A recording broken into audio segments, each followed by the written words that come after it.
और ये जो टीआरपी के नाम पे षड्यंत्र हो रहा है, इसमें अर्णब गोस्वामी इसलिए फंसा क्योंकि अर्णब गोस्वामी ने एक तरह से सुपारी ले रखी है कि वो देश के पूरे ढांचे को, पूरे के सेकुलर जो ढांचा है उसको मैं नष्ट करूंगा। जी जी। आप देखेंगे भीमा कोरेगांव में जितने भी लोग बंद हैं उनके खिलाफ वो कहता है जी ये जो है देशद्रोही हैं। वो जो है एक तरह से षड्यंत्र करता है, बताता है जी कर्नल राणावत जो है वो सबसे बड़ी देशभक्त है, और जो वहाँ के उद्धव ठाकरे है और उनका बेटा आदित्य ठाकरे है, उद्धव ठाकरे के वो डराने के लिए वो कहता है कि आदित्य ठाकरे जो है एक रेप में शामिल है। तो ऐसी बातें जो वो करता है वो बेसिकली आरएसएस और बीजेपी के एजेंडे को आगे बढ़ाने वाला है। और आज ही एक खबर आई है कि परमवीर सिंह ने कहा कि उसको जो है उसके परिवार को रोज धमकी मिलती थी और एक लड़का कहता था मैं तुम्हारे परिवार को खत्म कर दूंगा। तो जब मुंबई पुलिस ने उसकी जांच की तो पता चला लड़के ने जो जवाब दिया वो बड़ा मासूम सा जवाब था। उसने कहा कि मैं तो ये रिपब्लिक टीवी चैनल देखता था, उसे देख के मुझे जोश चढ़ा और मुझे लगा कि बम्बई पुलिस जो है दुनिया की सबसे शैतान पुलिस है, तो इसको सबक सिखाना चाहिए। तो बाद में उस लड़के के बाप ने, उसकी बहन ने और लड़के ने माफ़ी मांगी कि हम जो है रिपब्लिक टीवी को देखकर जो है बहक गए थे।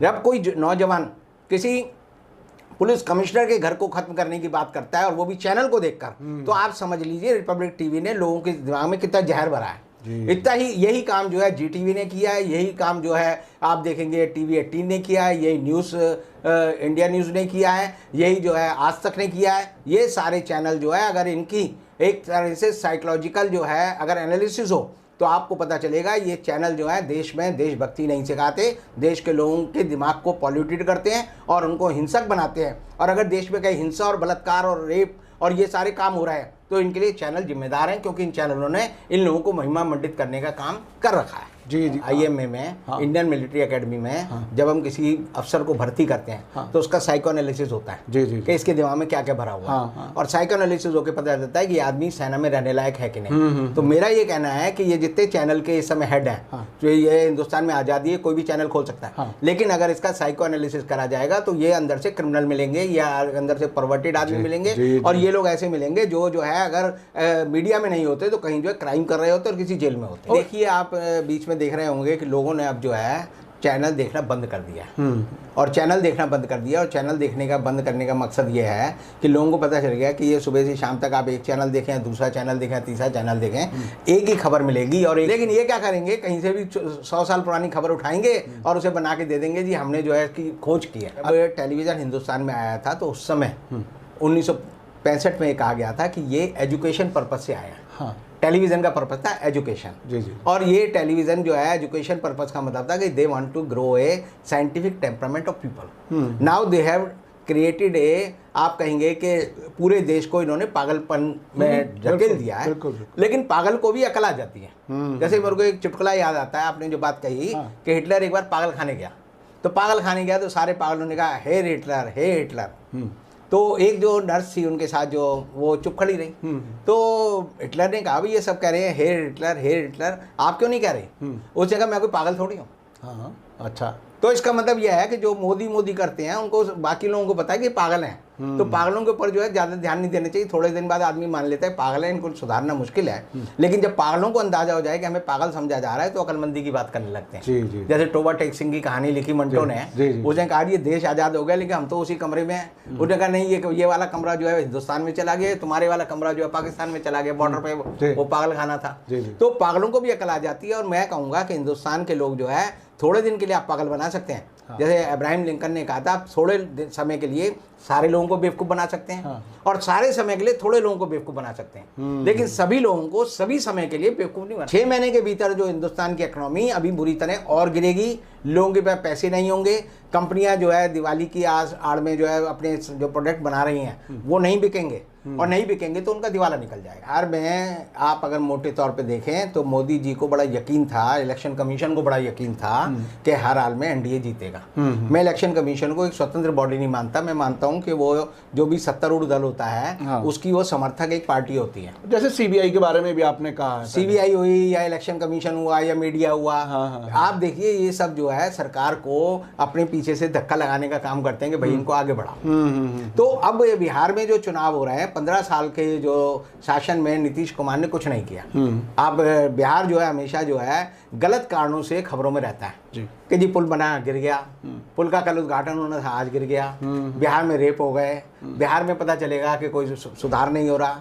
और नीतीश कुमार ने बिहार की जनता को गले तक जो है पूरी तरह से दुत्कारा है। यानी नीतीश कुमार बिहार के लोगों से मन में घृणा करते हैं। जब बिहार के जो बेचारे प्रवासी मजदूर बम्बई से चले, दिल्ली से चले पैदल, तो नीतीश ने कहा बिहार में आने की जरूरत नहीं है जी। बिहार में घुसने नहीं दूंगा, बिहार के बॉर्डर में अगर आप आओगे तो हमारी सरकार वहाँ क्वारंटीन सेंटर बनाएगी। नीतीश कुमार ही अकेला एक ऐसा आदमी है जिसने 2004 के बाद जब एनडीए खत्म हो रहा था हिंदुस्तान में, तो उसको बिहार में जगह सबसे पहले नीतीश कुमार ने दी, उसके साथ मिलकर सरकार बनाई।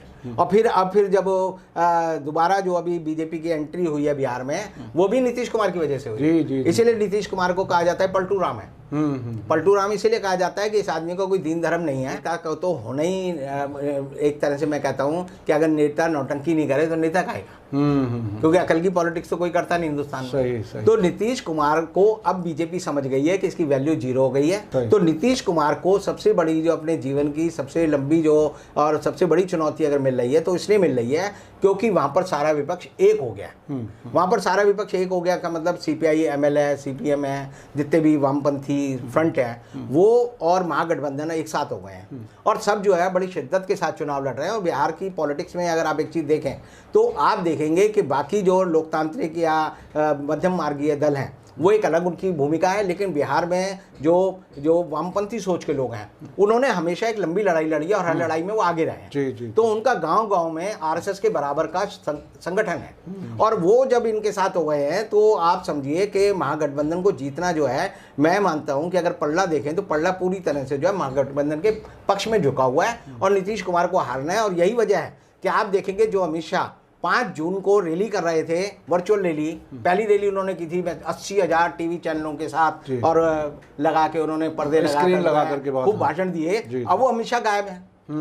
आज ही चिराग पासवान कह रहे थे मैं अमित शाह के पास गया, उन्होंने गुमसुम सा जवाब नहीं दिया। बोलो अमित शाह का सूरज ढल रहा है तो अमित शाह ने कहा कि आराम से घर में लेटो, क्यों जाके फजीयत कर। क्योंकि बिहार बदलता है तो देश बदलता है। आप देखिए 1974 में जब आंदोलन हुआ तो बिहार से पहली बार लड़ाई शुरू हुई। जयप्रकाश नारायण का बाई चांस हम अक्टूबर में ही चुनाव हो रहे हैं, उन्हीं का जन्मदिन और मरण दिन जो है, पुण्यतिथि जो है वो अक्टूबर में ही थी। सही। तो हम उस व्यक्ति के मुहाने खड़े होकर देख रहे हैं और ये नीतीश कुमार जो है उनके अंबलदार थे। नीतीश कुमार जो है उनके वो बनते थे कि मैं लोकतंत्र की लड़ाई लड़ रहा हूँ, लेकिन आज जो है नीतीश कुमार जो है तानाशाहों के साथ है, भ्रष्ट लोगों के साथ हैं और उनका जो सारा वो जो है तेज है वो खत्म हो गया और वो तेजस्वी से लड़ रहे हैं। लेकिन तेजस्वी के मुकाबले आप देखेंगे तो नीतीश कुमार जो है वो आज भी ये नहीं कह रहे मैंने 15 साल में क्या किया, वो याद दिला रहे हैं कि लालू के 15 साल ऐसे थे।